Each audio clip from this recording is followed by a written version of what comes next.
Hello pre-meds and welcome back. Today we're going to talk about an extremely high-yield topic on the biochem section of the MCAT, and that is the oxyhemoglobin dissociation curve. Some people love it, some people hate it. I personally felt like it was easy points on the MCAT, and I hope you will feel the same after having watched this video, because I do think that I explain these concepts in an easy to digest way. Don't gatekeep these videos. If you have a friend who's currently studying for the MCAT, be sure to share the playlist with them. It really helps the channel grow, and I would really appreciate it. So let's get started by discussing the structure of hemoglobin. So hemoglobin is composed of 4 subunits, 2 alpha and 2 beta, although there are some exceptions, as we'll see in subsequent slides. These individual subunits are composed of 2 parts, the polypeptide chain, the globin polypeptide chain, and an iron-containing heme prosthetic group, which is this group over here. So you can see it's composed of multiple rings as well as nitrogen atoms over there. So these are where oxygen is going to bind, and hemoglobin demonstrates cooperativity. What that means is once oxygen binds to one heme group, you're going to increase the likelihood or the affinity to other heme groups, and we'll see this further discussed in the next slide. Now, obviously, hemoglobin primarily functions to transport oxygen within the blood and specifically within red blood cells. All right, so now let's discuss the cooperativity of hemoglobin. So hemoglobin can exist in the taut/tense state or in the relaxed state, abbreviated T and R state respectively. So let's say we have a hemoglobin molecule that has not yet been bound to any oxygen molecules. Well, it's going to exist in the tense state. And this state doesn't really have high affinity to oxygen.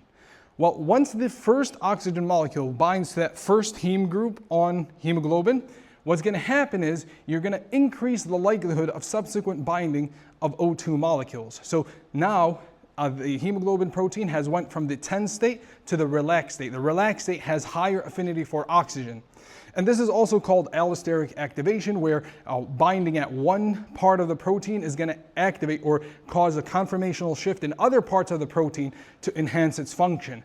And this is demonstrated by the myoglobin dissociation curve and the oxyhemoglobin dissociation curves over here. So you can see how these are both oxygen binding proteins. However, myoglobin is consistent of only one subunit, whereas, as we mentioned, hemoglobin is consistent of 4 subunits. Well, if you look at myoglobin, you can see that the shape of the curve is a hyperbola. And so essentially what's happening is as you're increasing the oxygen partial pressure, you're increasing the oxygen saturation, but in a linear manner, and then obviously you plateau once you've saturated all of your myoglobin molecules. However, if you look at hemoglobin, what's happening is initially, okay, it is kind of linear at the very beginning, but then as you can see, it starts to be exponential. You have that steep incline in the curve, or the increase in the slope, and that's because as you're adding more oxygen partial pressure, what you're doing is you're increasing the affinity of oxygen binding. Unlike myoglobin, where there's no increase in affinity, each molecule is going to have the same exact affinity, or each oxygen myoglobin binding interaction is going to have the same affinity. Here, as you increase the binding, you increase the affinity, so you're going to get that sort of S-shaped curve over there.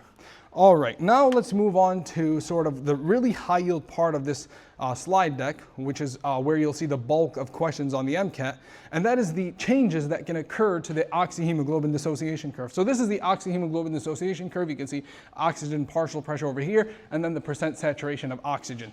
So there are 2 changes that can occur over here. You can have a right shift and a left shift. When you have a right shift, what you're doing is you're decreasing the affinity of hemoglobin to oxygen. And when you have a left shift, you're increasing that affinity. And you can see this if you look closely at these curves over here. So notice how this red curve, which is the normal state, you have, as you're increasing oxygen partial pressure, you're increasing affinity, and then you reach 50% saturation at 26 millimeters mercury of partial pressure of oxygen. Whereas on the blue curve over here, you don't reach 50% saturation until you hit about 60 millimeters mercury.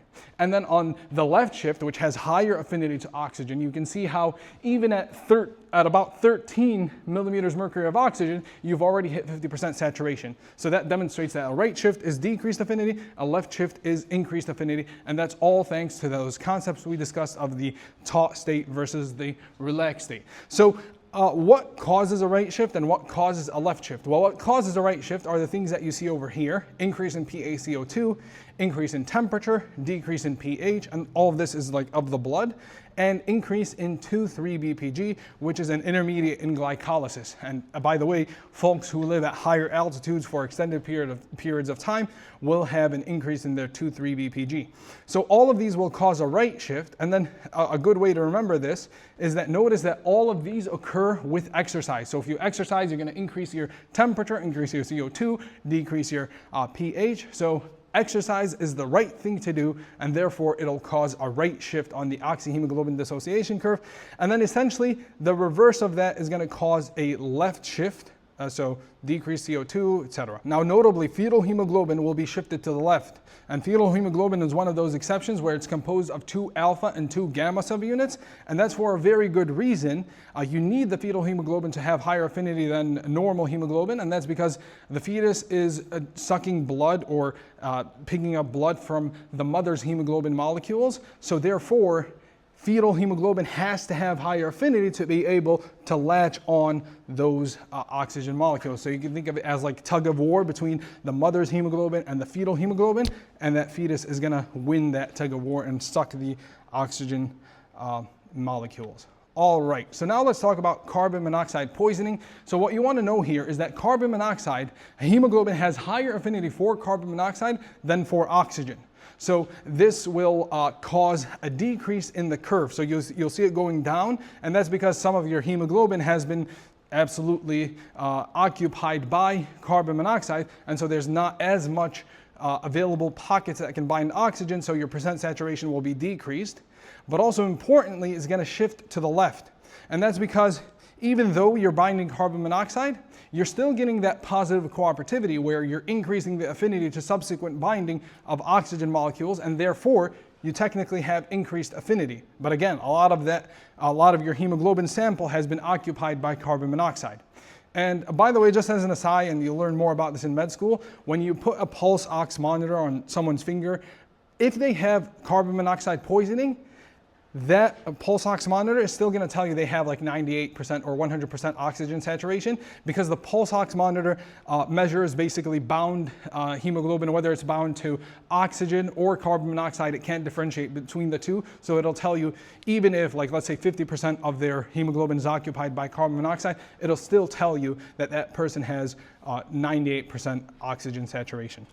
Okay, now let's move on to sickle cell disease. Although not directly related to the oxyhemoglobin dissociation curve, I thought it was a good idea to mention it over here because it is high yield on the MCAT. So you don't need to know the clinical aspect of it, but just know the genetic mechanisms of it. So sickle cell disease is basically a result of a genetic mutation that's going to replace glutamic acid for valine. Now recall from our amino acid lecture that glutamic acid is hydrophilic. In fact, it's charged, as you can see right here, and then valine is hydrophobic. So what you're doing is you're replacing glutamic acid for valine. So essentially here what I'm showing you is that this is the hemoglobin protein, this is the beta subunit, and then we've sort of unfolded it, and then this is your primary structure or your primary polypeptide sequence over here. You can see glutamic acid, and what's happening here is you're replacing glutamic acid for valine over there. Valine is hydrophobic, so it's not going to be able to interact with the aqueous environment, and then it's going to throw off the structure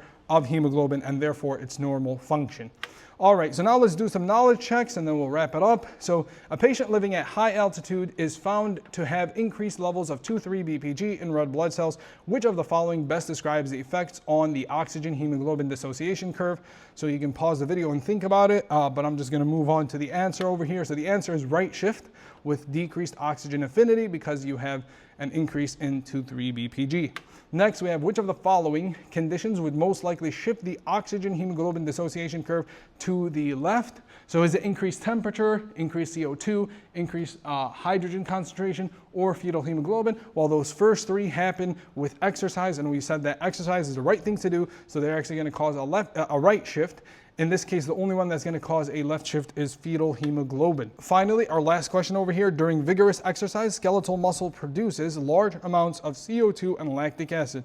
What is the primary effect on hemoglobin? And again, you can pause and think about it, but the answer is decreased oxygen affinity and enhanced oxygen delivery. And the idea over there is that when you're exercising, you want to be able to unload hemoglobin at the muscles, at the tissue, to be able to supply them with oxygen. So that's why the hemoglobin molecule will have decreased affinity towards oxygen. All right, this is an extremely high yield topic. If you struggled with any of these concepts, be sure to go back and watch the video. Also use our Anki cards that are associated with this video to help you memorize these things for the long run. And if you have any questions, you know where to reach me. Go crush that MCAT. Did you know that every single video has customized Anki cards associated with it that cover the concepts that we discuss in a video? So if you want a way to be able to actively review the material and retain it for the long run, I've got you covered. If you're interested in accessing the Anki cards or even the slide decks within the videos, then check out our Patreon or reach out to me directly for alternative ways to access the Anki cards and the slide deck. Links in the description down below, as well as the links for everything else.